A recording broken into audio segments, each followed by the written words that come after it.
Hello, and welcome back to another episode of Chairside Live. I'm Dr. Justin Shi, Clinical Research Associate and a member of the team of practicing dentists here at Glidewell Laboratories. Megan Strong is on maternity leave, so I will be taking over the hosting duties for a while until she returns. For this week's episode, Dr. Anamaria Muresan has a great case for us. She replaces failing PFMs with BioTemps CAD Provisionals before restoring with BruxZir Anterior crowns and veneers.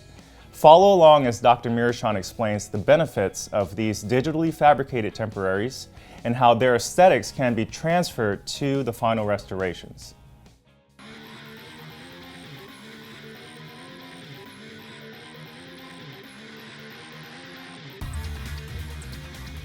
Hi everyone, thanks for tuning in for my new episode.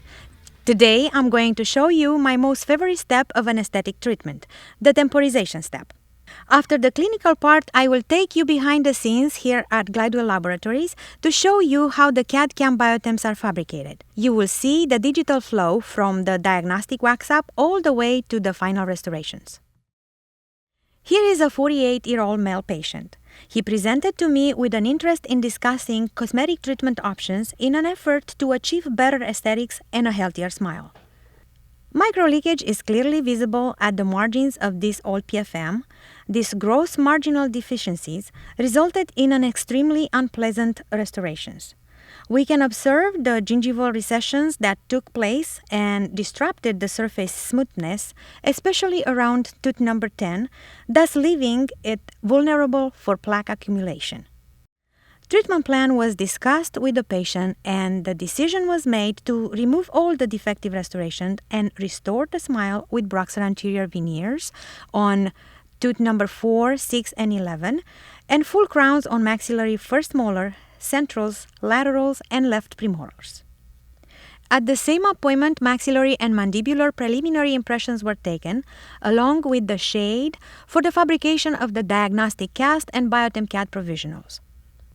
The initial shade for the provisional restoration was determined using Vita Shade tab and verified with a Vita Easy Shade device. Due to the advances in digital dentistry, prior to the preparation appointment, you have the ability to virtually evaluate and approve the future smile that lab has created digitally. At the prep appointment, you and the patient can physically look at the tooth shape, size, and contour of these teeth before the treatment begins. At this appointment, a digital diagnostic wax-up can be presented to the patient. At no additional charge, you can request the digital diagnostic wax-up you approved to come on a printed model or on a white stone model. The white model is the stone replica of the virtually prepped printed model. You will also receive an exact replica of the digitally designed wax-up made out of polymethyl methacrylate, PMMA, to use as BioTemps CAD Provisional. If you or the patient would like to see more adjustments to be made, the technician will be able to make all these modifications using the same design file and transfer these changes to the final restorations. Our patient loved the wax-up, and so now we are ready to start. I begin cutting off the crowns by placing a vertical slot onto the labial surface of the crowns and expand the vertical opening with the Christensen crown remover. Upon removal of the restorations, we can see how marginal defect led to microleakage and secondary decay. After I clean the preparation of debris and leftover cement, I like to pack the 00 cord to ensure that I can drop the margin slightly subgingival.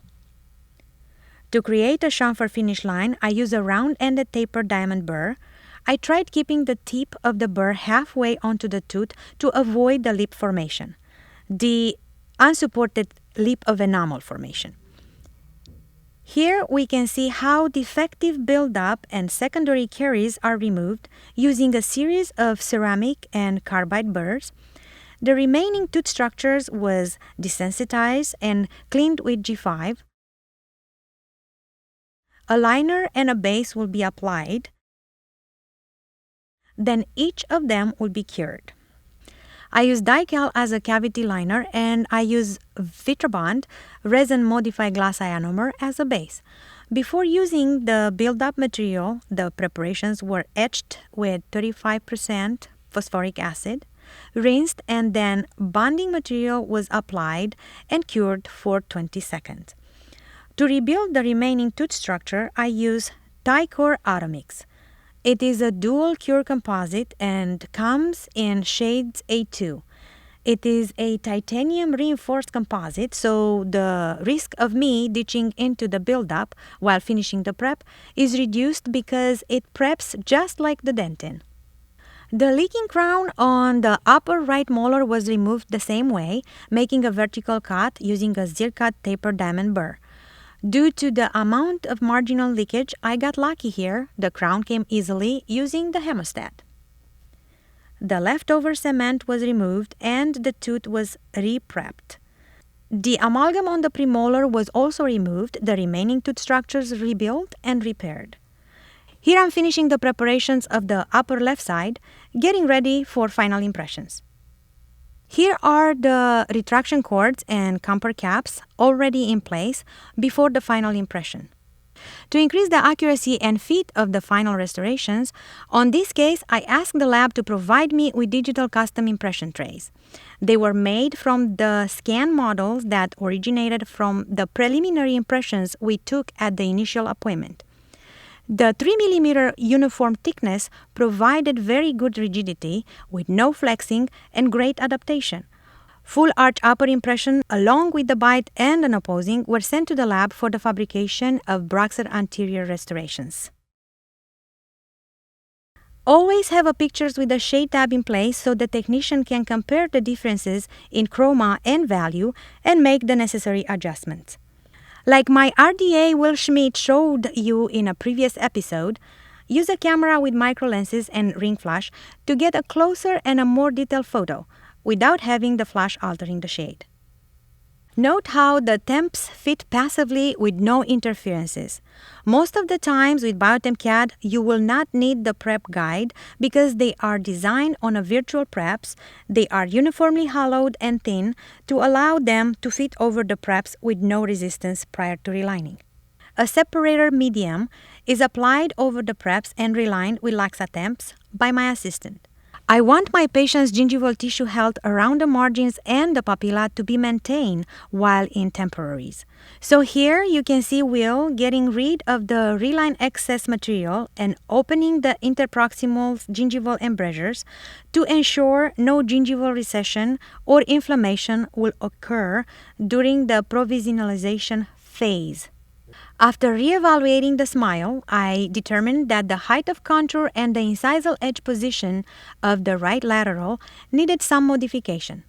A picture was taken after the cementation to communicate to the tech the changes I would like to see in the final prosthetic outcome. When patient came in for final delivery appointment, this is how the BioTemps CAD looked like after being in the patient mouth for almost 2 weeks. The potential of these provisionals is versatile in that you have the opportunity to evaluate the prosthetic design in the mouth prior to fabrication of the final prosthesis. If there are no alterations needed, then these BioTemps can act as a blueprint for the final restorations, or they can serve as a prototype to communicate final changes while maintaining the aesthetic throughout the provisional phase. For more tips on how BioTemps CAD are done, stay tuned. You will get to see it at the end of this clinical presentation. Here is at the final delivery appointment, removing the temporaries, cleaning the preps, and getting ready to try in the final restorations. Each of the restorations were checked for fit, margins, interproximal and occlusal contacts. I always clean and desensitize the preps with G5 prior to cementation. For this case, I chose Dual Cure Veriolink Aesthetics as my adhesive cement. It has a total etch option, and because it's 100% amine-free, it has a good shade stability. I found this very reliable when cementing the restorations in the aesthetic zone. This will ensure no shade changes over time, especially for anterior crowns. Because centrals and laterals will be cemented at the same time, I used Teflon tape for isolations to help with cleaning off the excess cement. Here we are using CoJet to treat the intaglio surface of a veneer. This CoJet spray is made of 30-micron silica-coated alumina particles. When these particles collide with the hard zirconia surface, the high energy of the impact will partially melt the silica onto the zirconia surface. It's this transfer of silica from the particles to the target surface, in our case zirconia, that research calls tribochemistry. For more details on this effective technique, you can watch Chairside Live episode 185. After cleaning the restorations with IvoClean, silane is applied to the silica-coated intaglio surface. So Monobond Plus will chemically bond to the silica-coated surface on one side and to the Realignment on the other side, creating an adhesive bond. Here I'm seating both crowns, 8 and 9, with finger pressure. Clean off most of the excess, then I cure both restorations from buccal and lingual. I always place veneers with light finger pressure, then use wooden sticks as I am curing. After ensuring all excess cement is removed and floss passes easily through the interproximal spaces, I am moving back and get ready to cement the last set of restorations. The first right molar and the left first and second premolars will receive full contour BruxZir Anterior crowns. Even though BruxZir Anterior solid zirconia was formulated to satisfy highly demanded aesthetic areas, its flexural strength of 650 megapascals allows it to be used also on the posteriors as long as adequate occlusal reduction is provided. It needs at least 1.5 millimeters. The patient was instructed to bite down gently on an arch articulating paper. Occlusion marks were evaluated and very selectively minimal adjusting was needed. Because Realignment is a composite luting cement, it is subject to oxygen inhibition. Here I am applying liquid strip to all margins and cure truly, then flush it out with water. To provide better protection at the marginal interface, a layer of fluoride varnish was applied around all margins as a long-term caries prophylaxis. With these innovative CAD processed provisionals, I was able to take aesthetic-informed decisions and successfully transform the patient's smile. It is now time to take you behind the scenes here at GlideWell Laboratories and show you the path we took to get to this successful smile makeover. It began with preliminary impressions and ended with digitally fabricated zirconia crowns. The digital workflow can also begin with an intraoral scan of the maxillary and mandibulary arch, but for this case, I send the lab the preliminary impressions to fabricate the models. We can see the technician here is using a 3-shape scanner to first scan the upper arch, then the lower arch, then both models articulated. Because the initial scan is rough, he is using a selection tool to select the scan area that needs more details. This selected area will appear highlighted in red. Once he finishes the scan, he ensures that the occlusal plane direction is correct and utilizes the color scale to make sure occlusal stays in the green zone. Then the virtual margin line is created following the gingival gum line and shortened interproximal. This will give more room and allows the BioTemps to sit easily with no interferences. Now he can choose a number for the amount of reduction of the selected teeth. Once the number is chosen, the computer will prep same amount of reduction in all directions. This virtual prepped model will have far less reduction than the clinical preparations, ensuring a passive fit of the BioTemps over the clinical preps. After he is done building the virtual model, he can start the design on these virtual preps. He can move, rotate, resize and realign these auto proposals and get the teeth into a nice alignment. Once the design is finished, at this point, it can be used as a valuable tool to pre-visualize the cosmetic changes. This digitally generated diagnostic wax-up eliminates guesswork and allows for the doctor acceptance, ensuring a predictable result. To the scan and save services at GlideWell Laboratories, the same design digital file can be recalled and used when milling the final restoration if the doctor does not require any further adjustment. Once you approve the design, this digital information is saved and then transferred to the mill. At this point, it can be milled from a wax block to get the digital wax up, or it can be milled from a multi-layer PMMA puck to obtain the BioTemps CAD. Here, the technician is nesting the unit and finding a proper area to apply the sprues. The wax puck is then positioned into the mill, then the milling process starts. After the process is finished, we will have a wax unit of the pre-approved design. This is then sent to the technician to desprue and seal it on the model. Here, the initial digital design file is sent to the machine to mill the exact wax replica in PMMA to serve as BioTemps CAD. The full provisional unit made of this multi-layer PMMA offers more strength than my temporaries fabricated Chairside. After technician will cut and smooth out the sprues, the BioTemps CAD is then stained and glazed to add more characterizations needed to provide the patients with a confident smile while waiting for the permanent restorations. This is prior to milling the BruxZir zirconia final restorations. For a case like mine, where adjustments were made, you will see the CAD file being updated by the technicians with all necessary modifications prior to milling of the final restorations. It is here where the technicians recalls the initial CAD file, overlaps the initial designs onto the scanned model obtained from the final impressions, and makes the requested modifications. This information is then scanned and saved and sent to the BruxZir mill. The BruxZir Anterior crowns are milled as single units from a BruxZir Anterior zirconia puck. Then the technician will clean and pre-color each unit before sintering. The crowns are then placed into a sintering tray over zirconia beads. This tray is then placed into the oven.